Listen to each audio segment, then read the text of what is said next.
ओम शांति। आज 21 অক্টোবর 2024 প্রাতঃ মুরলি। বাবা আজ বলেছেন, মিষ্টি বাচ্চারা, সত্য বাবার সাথে সত্য থাকো, সততার চার্ট রাখো, জ্ঞানের অহংকার ছেড়ে স্মরণে থাকার সম্পূর্ণ পুরুষার্থ করো। আজকের মুরলির প্রশ্ন, মহাবীর বাচ্চাদের প্রধান লক্ষণ কি হবে? উত্তর, মহাবীর বাচ্চা তারাই হবে যাদের বুদ্ধিতে নিরন্তর বাবার স্মরণ থাকবে। মহাবীর মানে শক্তিমান। মহাবীর সে যে নিরন্তর খুশিতে থাকে, যে আত্ম অভিমানী থাকে, এতটুকু দেহের অহংকার থাকবে না। এরকম মহাবীর বাচ্চাদের বুদ্ধিতে থাকে যে আমি হলাম আত্মা, বাবা আমাকে পড়াচ্ছেন। ওম শান্তি।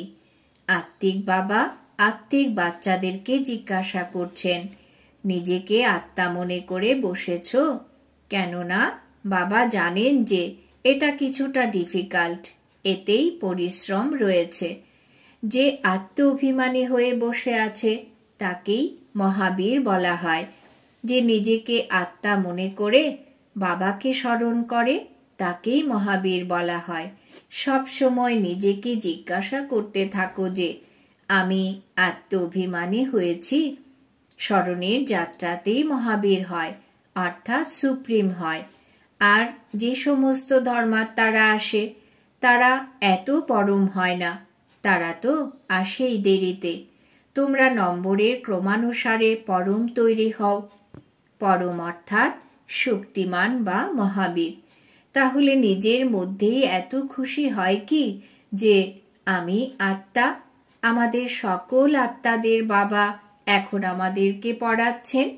এটাও বাবা জানেন যে কোনো কোনো আত্মা 25% চার্ট দেখায়, কেউ কেউ আবার 100% দেখায়। কেউ বলে 24 ঘন্টার মধ্যে 8 ঘন্টা স্মরণ থাকে। তাহলে কত শতাংশ হলো? নিজেকে খুব সাবধানে রাখতে হবে। ধীরে ধীরে মহাবীর হতে হবে। হঠাৎ করে হতে পারবে না, পরিশ্রম আছে। যারা ব্রহ্মজ্ঞানী তত্ত্বজ্ঞানী, এই রকম ভেবো না যে তারা নিজেদেরকে আত্মা মনে করে। তারা তো ব্রহ্মলোককেই পরমাত্মা মনে করে আর নিজেকে বলে অহম ব্রহ্মাস্মি, অর্থাৎ আমিই ব্রহ্ম। এখন ঘরের সঙ্গে কি যোগযুক্ত হওয়া যায়? এখন তোমরা বাচ্চারা নিজেকে আত্মা মনে করো। নিজেদের এই চার্ট দেখতে থাকো। 24 ঘন্টার মধ্যে আমি কতটা সময় নিজেকে আত্মা মনে করছি। এখন তোমরা বাচ্চারা জেনে গেছো যে আমরা ঈশ্বরীয় সেবায় নিযুক্ত আছি, অন গডলি সার্ভিস। এটাই সবাইকে বলতে হবে যে বাবা শুধু বলেন মনমনা ভব, অর্থাৎ নিজেকে আত্মা মনে করে আমাকে স্মরণ করো। এটাই হলো তোমাদের সেবা। যত যত তুমি সেবা করবে ততই ফল প্রাপ্তি হবে। এটাই ভালোভাবে বুঝতে হবে। ভালোভাবে মহারথী বাচ্চারাও এই কথাটি পুরোপুরি বুঝতে পারে না। এটার জন্য অনেক পরিশ্রম লাগে। পরিশ্রম বিনা ফল প্রাপ্ত হয় কি? বাবা দেখছেন কোনো কোনো বাচ্চা চার্ট তৈরি করে পাঠিয়ে দেয়। কারো চার্টই তো এখানে এসে পৌঁছয় না। জ্ঞানের অহংকার রয়েছে, স্মরণে বসার পরিশ্রমও পৌঁছায় না। বাবা বোঝান মূল বিষয় হলো এই স্মরণের যাত্রা। নিজের ওপরে খেয়াল রাখতে হবে যে আমার সারাদিনে চার্ট কেমন ছিল সেটাই নোট করতে হবে। কেউ কেউ আবার বলে চার্ট লেখার সময়ই নেই। মূল কথা তো বাবা বলেন যে নিজেকে আত্মা মনে করে অল্পকে স্মরণ করো। এখানে যতটা সময় বসো তো মাঝে মাঝে অন্তর থেকে নিজেকে জিজ্ঞাসা করো যে আমি কতটা সময় স্মরণে বসে আছি। এখানে যখনই বসো তখন তোমাদের স্মরণের যাত্রাতে থাকতে হবে আর সদর্শন চক্র আবর্তিত করতে হবে। এতে কোনো অসুবিধা নেই। আমাকে বাবার কাছে অবশ্যই যেতে হবে। পবিত্র শতপ্রধান হয়েই যেতে হবে, এই কথাটি ভালোভাবে বুঝতে হবে। কেউ তো আবার খুব তাড়াতাড়ি ভুলে যায়, নিজের সঠিক চার্ট বলে না। এরকমও অনেক মহারথী আছে, সত্য তো কখনো বলে না। আধাকল্প মিথ্যার দুনিয়ায় থেকে মিথ্যা যেন অন্তরে জমা হয়ে গেছে। তাদের মধ্যে যারা সাধারণ আত্মা থাকে তারা খুব তাড়াতাড়ি চার্ট লেখে। বাবা বলেন, তোমরা কেবলমাত্র স্মরণের যাত্রাতেই পাপকে ভস্ম করে পবিত্র হতে পারবে। কেবলমাত্র জ্ঞান থাকলেই পবিত্র হতে পারবে না। এতে লাভ কি আছে? আমাকে আহ্বান করেছিলে তো পবিত্র হওয়ার জন্য, তার জন্য চাই স্মরণ। প্রত্যেককে সততার সাথে নিজেদের চার্ট বলতে হবে। এখানে তুমি যদি 1.25 ঘন্টা বসো, তাহলে দেখতে হবে এই 1.25 ঘন্টার মধ্যে আমি কতটা সময় নিজেকে আত্মা মনে করে বাবাকে স্মরণ করেছি। কারুর তো আবার সত্য বলতে লজ্জা আসে, বাবাকে সত্য কথা বলে না। তারা সমাচার দেবে এই সেবার এতজনকে বুঝিয়েছি, এটা করেছি, কিন্তু সত্য চার্ট লেখে না। বাবা বলেন, স্মরণের যাত্রাতে না থাকার কারণেই তোমাদের দ্বারা কারুর কোনো তীর লাগে না, জ্ঞান তলোয়ার ধার হয়নি। জ্ঞান তো শোনাও, বাকি যোগের তীরও লেগে যাবে। এটা বেশ কঠিন ব্যাপার। বাবা তো বলেন 1.25 ঘন্টার মধ্যে 5 মিনিটও স্মরণের যাত্রায় থাকো না তোমরা। তারা বোঝেই না যে কিভাবে নিজেকে আত্মা মনে করে বাবাকে স্মরণ করতে হয়। কেউ কেউ তো আবার বলে, আমি নিরন্তর স্মরণে থাকি। বাবা বলেন, এই অবস্থা এখন হওয়ার নয়। যদি তুমি নিরন্তর স্মরণে থাকো, তাহলে কর্মাতীত অবস্থায় এসে যাবে, জ্ঞানের পরাকাষ্ঠা হয়ে যাবে। একটু বোঝালেই তীর লেগে যাবে। পরিশ্রম আছে না? বিশ্বের মালিক হওয়া কি সহজ বিষয়? মায়া তোমাদের বুদ্ধির যোগ কোথায় কোথায় নিয়ে যায়। আত্মীয় পরিজনদের কথা স্মরণে আসতেই থাকবে। কারুর যদি বিদেশ যাওয়ার প্রোগ্রাম থাকে, তাহলে সব আত্মীয় স্বজন, স্টিমার, এরোপ্লেন সব স্মরণে আসতেই থাকে। বিদেশ যাওয়ার যে প্র্যাকটিক্যাল ইচ্ছা রয়েছে সেটাই টানতে থাকে। বুদ্ধির যোগ একেবারে ছিন্ন হয়ে যাবে। অন্য কোনো দিকে যেন বুদ্ধি না যায়। এটাই হলো সব থেকে বড় পরিশ্রমের কথা। শুধুমাত্র এক বাবাই স্মরণে থাকে, এই দেহ যেন স্মরণে না আসে। এই অবস্থায় তোমাদের অন্তিম সময় হবে। দিন দিন স্মরণের যাত্রাকে বৃদ্ধি করতে থাকো, এতে তোমাদেরই কল্যাণ হবে। যত যত স্মরণে থাকবে ততই তোমাদের উপার্জন হতে থাকবে। যদি শরীর ছেড়ে যায়, তবে এই উপার্জন তো আর করতে পারবে না। কোথাও ছোট বাচ্চা হয়ে জন্মগ্রহণ করবে, তাহলে উপার্জন কি করে করবে? হয়তো আত্মা এই সংস্কার নিয়ে যাবে, কিন্তু শিক্ষক তো পুনরায় স্মৃতি উদ্ঘাটন করতে চান না। বাবাই আমাদের স্মৃতি দেন। বাবাকে স্মরণ করো। এটা তোমরা ছাড়া আর কারোরই জানা নেই যে বাবাকে স্মরণ করলেই পবিত্র হবে। তারা তো গঙ্গা স্নানকে শ্রেষ্ঠ মনে করে, এজন্য গঙ্গা স্নান করতে থাকে। ব্রহ্মা বাবা তো এইসব কথার অনুভবে আছেন, তাই না? উনিও তো অনেক গুরু করেছিলেন, নদীতে স্নান ইত্যাদি করতে যেতেন। এখানে তোমাদের স্নান হয় স্মরণের যাত্রাতে। বাবার স্মরণ ছাড়া তোমাদের আত্মা পবিত্র হতেই পারবে না। এটার নামই হলো যোগ, অর্থাৎ স্মরণের যাত্রা। জ্ঞানকে স্নান মনে করো না, যোগের স্নান হয়। জ্ঞান তো হলো পড়াশোনা, যোগেরই স্নান হয়, যার দ্বারা পাপ মুক্ত হওয়া যায়। জ্ঞান আর যোগ দুটো আলাদা জিনিস। স্মরণের যাত্রাতেই জন্ম জন্মান্তরের পাপ ভস্মীভূত হয়ে যায়।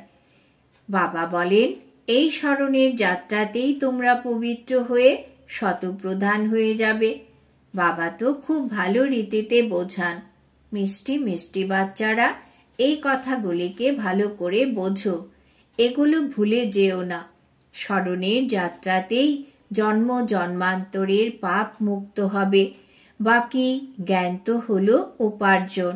স্মরণ আর পড়াশুনো দুটো আলাদা জিনিস। জ্ঞান আর বিজ্ঞান। জ্ঞান মানে পড়াশোনা, আর বিজ্ঞান হলো যোগ অথবা স্মরণ। কোনটা শ্রেষ্ঠ, জ্ঞান না যোগ? স্মরণে যাত্রা অনেক বড়, এতেই পরিশ্রম করতে হয়। স্বর্গে তো সবাই যাবে। সত্যযুগ হলো স্বর্গ, ত্রেতা হলো সেমি স্বর্গ। সেখানে তো এই পড়াশোনার মান অনুসারে গিয়ে বিরাজমান হবে। বাকি মুখ্য হলো স্মরণের কথা। প্রদর্শনী বা মিউজিয়াম ইত্যাদিতে তোমরা জ্ঞানের কথা বোঝাও, যোগ বোঝাতে পারবে নাকি? শুধু এতটাই বলো যে নিজেকে আত্মা মনে করে বাবাকে স্মরণ করো। বাকি জ্ঞান তো অনেকই শোনাও। বাবা বলেন, প্রথমে এই কথাই বোঝাও যে নিজেকে আত্মা মনে করে বাবাকে স্মরণ করো। এই জ্ঞান দেওয়ার জন্যই তোমরা এত চিত্র আদি তৈরি করো। যোগের জন্য কোনো চিত্রের দরকার হয় না। চিত্র সব জ্ঞান বোঝানোর জন্যেই প্রয়োজন। নিজেকে আত্মা মনে করলে দেহ অহংকার একদম চলে যায়। জ্ঞান বোঝানোর জন্যে তো অবশ্যই মুখের প্রয়োজন। যোগের জন্য তো একটাই কথা, নিজেকে আত্মা মনে করে বাবাকে স্মরণ করতে হবে। পড়াশোনার জন্য তো দেহের প্রয়োজন হয়। শরীর ছাড়া কিভাবে পড়বে বা পড়াবে? পতিত পাবন বাবা, তাই তার সাথে যোগ লাগাতে হয়। কিন্তু এটাই কেউ জানে না। বাবা নিজে এসে শেখান। মানুষ মানুষকে কখনো শেখাতে পারে না। বাবাই বলেন, আমাকে স্মরণ করো। এটাকেই বলা হয় পরমাত্মার জ্ঞান। পরমাত্মাই জ্ঞানের সাগর, এটাই বোঝার বিষয়। সবাইকে এটাই বলো যে অসীম জগতের বাবাকে স্মরণ করো। এই বাবাই নতুন দুনিয়া স্থাপন করেন। তারা তো জানেই না যে নতুন দুনিয়া স্থাপন হচ্ছে, যার জন্যে ভগবানকে স্মরণ করবে। তারা তো এই বিষয়ে কিছুই জানে না। তাহলে খেয়াল করবে কি করে? এটাও তোমরা জানো যে পরমপিতা পরমাত্মা শিব ভগবান একজনে আছেন। তারা বলে যে ব্রহ্ম দেবতায় নম, আবার শেষে বলে শিব পরমাত্মায় নম।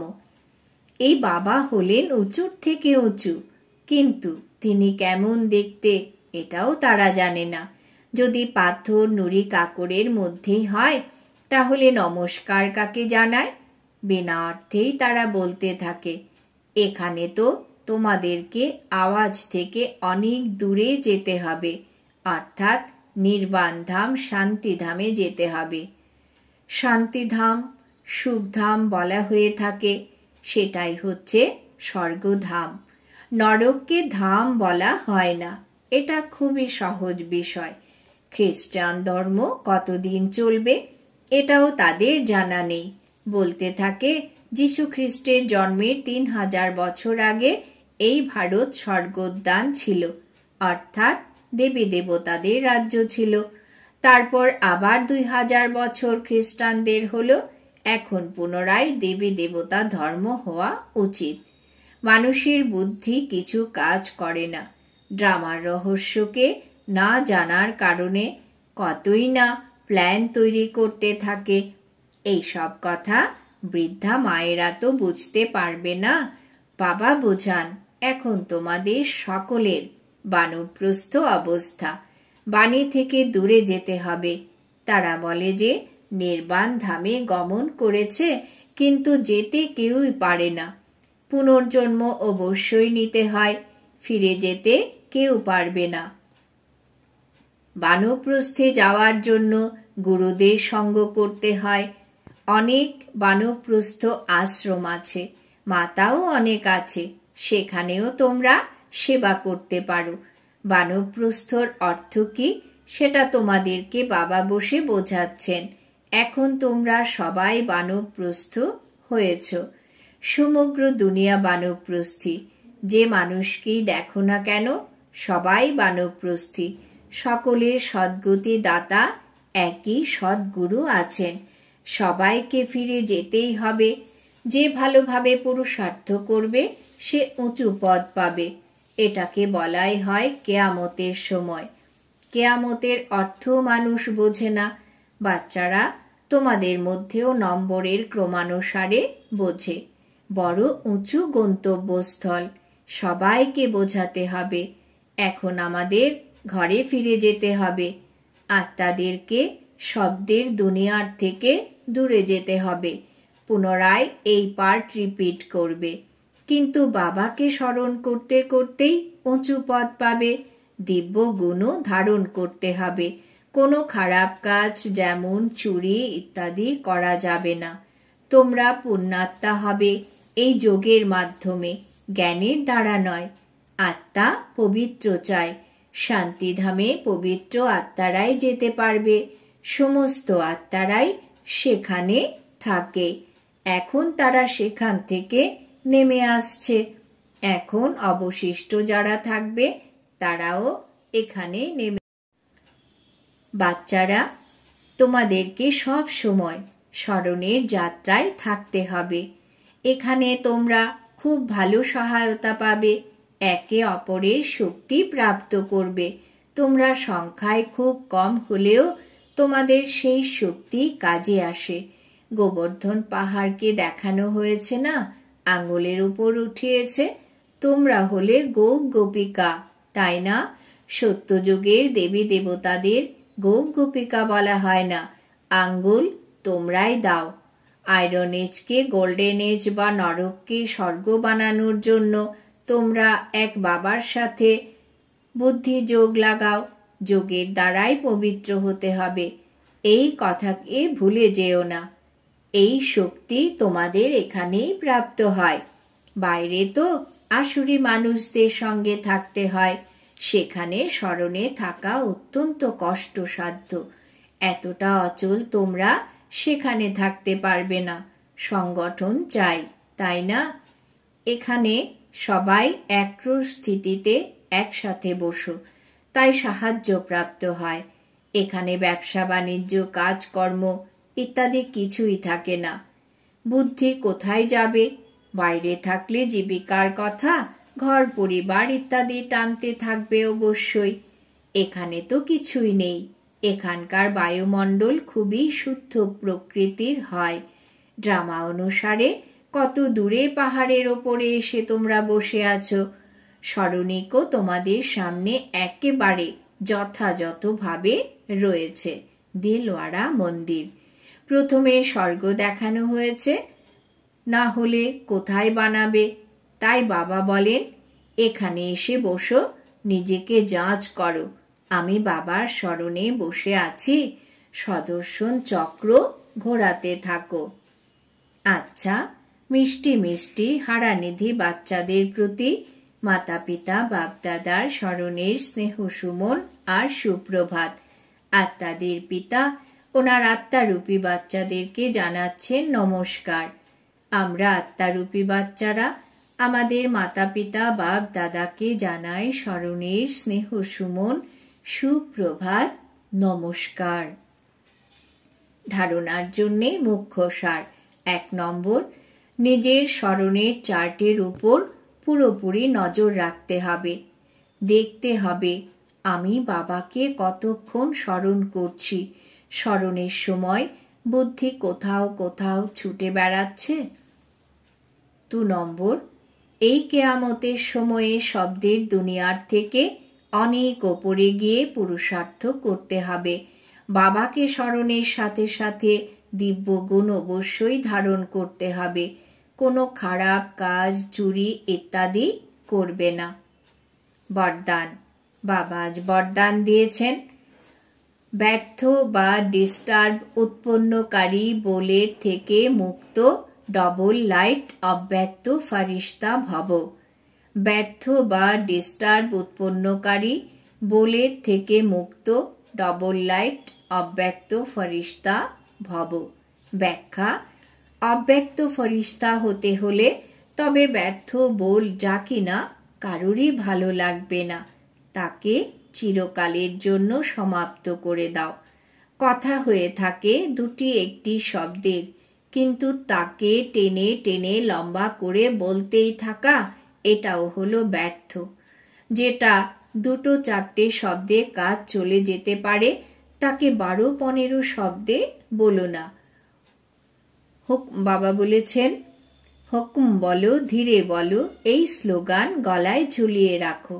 ব্যর্থ বা ডিস্টার্ব করবে এমন বোল থেকে মুক্ত হও, তবে অব্যক্ত ফরিস্তা হয়ে উঠতে সহজেই সহায়তা প্রাপ্ত করবে। স্লোগান: যে নিজেকে পরমাত্ম ভালোবাসার পেছনে কুরবান করে, সফলতা তার গলার মালা হয়ে যায়। যে নিজেকে পরমাত্ম ভালোবাসার পেছনে কুরবান করে, সফলতা তার গলার মালা হয়ে যায়। আজকের সমান আমি অব্যক্ত ফরিস্তা আত্মা। ওম শান্তি।